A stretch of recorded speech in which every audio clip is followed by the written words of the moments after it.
what? I learned a lot. And like I said, my love for the school, my love for my players has never been stronger. And especially when I saw how they just persevered. You know, there was a couple. We lost Austin Mack, we lost Demetrius Knox, and then you lost arguably the best player in college football. And the psychological impact. Now that it's over, I don't mind, because we all love Nick, and we're going to see him out there. But you take the best player off your team, and one of the best guys in the locker room, just the guys. He's a man's man, and all of a sudden he's not there.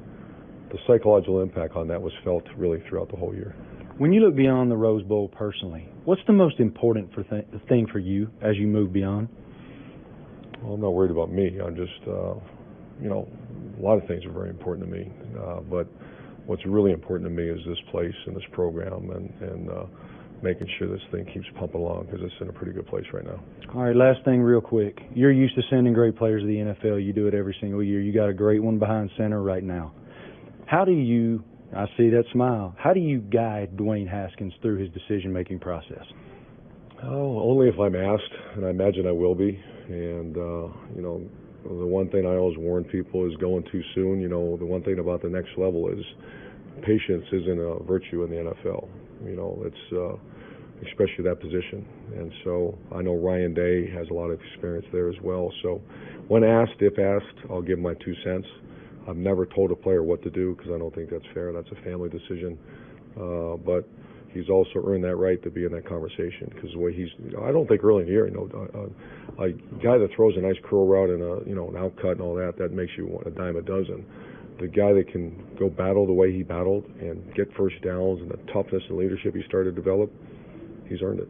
Thank you, sir. Appreciate your time. Great to see you, Marty. Guys. Urban, Marty, thank you very much. So, sure, there's some disappointment, but Urban loves the tradition, and he referenced the conversations that the two of you have had about the Rose Bowl. I find it amazing that he's never been there. Yeah. And now he's going to bring a team outside of the tunnel, and to be able to bring them out into Pasadena and play in the Rose Bowl. He grew up in Ashtabula, Ohio, and he's been with the Ohio State program as a GA, and of course as now a head coach. And I know the playoffs a big deal for everybody out there, but when you're from Ohio and you're the head coach at Ohio State, and it's the first time you're taking a team into that venue with the field, the setting, San Gabriel Mountains, he'll be hyped. He'll be very hyped.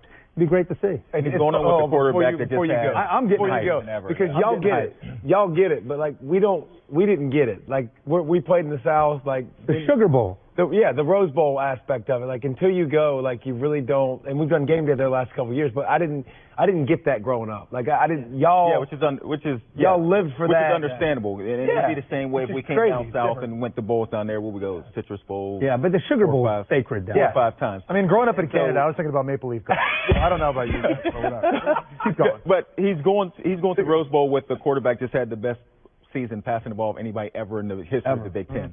And it's probably unfortunate this will be the last time we see him play for Ohio State. He's had a terrific year, and Dwayne Haskins will make a trip to New York, hopefully, for the Heisman presentation. But this team, at the end of the season, was a team we were expecting to see at the beginning and throughout this season, a more balanced team against. Then they went away. But if you say we saw them at the beginning, I mean that defense though, they gave up 31 points to Oregon State, and if you go look back at Oregon State season, I don't know how many times they scored 31 points. They didn't. And so, exactly. And so it was a defensive issue there all season long. They had some games in there. But they are peaking now, and it's going to be an interesting matchup with the Washington team that we talked about.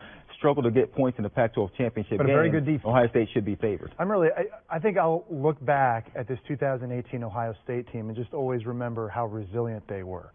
And getting through the 3-game suspension of Urban Meyer at the start of the year, then all of a sudden losing Nick Bosa for the season, who could be the first pick in next year's NFL draft, and having to overcome that on a defense that was already struggling and giving up way too many explosive plays, and then a 29-point loss against Purdue, one that nobody saw coming in a game that easily could have derailed the season. I just think their ability, even though it was too little too late, or even their ability to come back late in the year and in a giant rivalry game against Michigan, put up 62 points and sort of salvage their season in that giant rivalry game, move on to win the Big Ten championship, put themselves in position to send Urban Meyer to his first Rose Bowl, to me, is very, very special what this team is able to accomplish. Kind of Urban Meyer's strength is working the psyche of a football team. Totally. And I think the reason we saw him stressed out at times on the sideline is because he couldn't get this team to turn. He couldn't get them to buy into some of the emotional aspects of the game and how important it is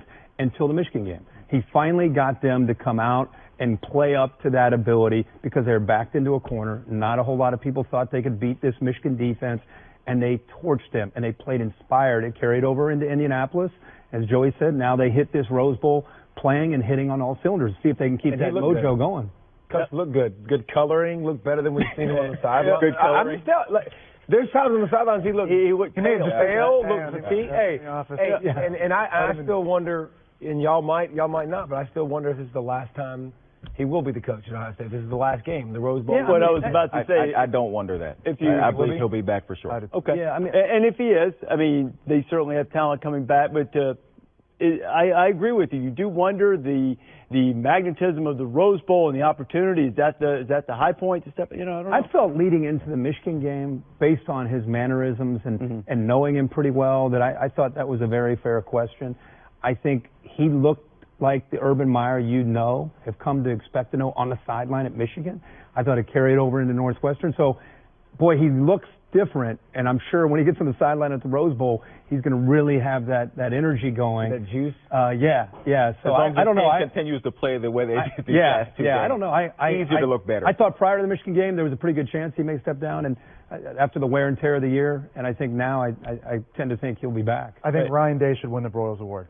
I really do. Yeah. Just the job he did stepping in those first 3 games with the defense struggling, having to score points every week, and then the clinic he put on against Michigan. Statistically the #1 defense with motion shifts, beating man-to-man, finding ways to get guys open. Will be an incredible head coach. Very and soon. a very good one. Very soon. Maybe one day on Sundays. The guy's very good. Yeah. Ohio State smashed the Pac-12 champion, the Goodyear Cotton Bowl last year in USC. Pac-12 had an awful bowl season last year. Now another matchup. Ohio State with an opportunity maybe to prove a point. There's certainly Buckeye fans disappointed that they're not included in the playoff. The one constant has been if you have a loss on your resume that is a blowout type of loss, it's been that along with 2 losses has been a disqualifying factor. It's one of the things Ohio State would like to improve for next year. Once you get into the playoff, once you're selected, there's quite a journey that goes along through Selection Day that takes you all the way up to playing in the semifinals. Nobody better to be a tour guide than Tom Rinaldi.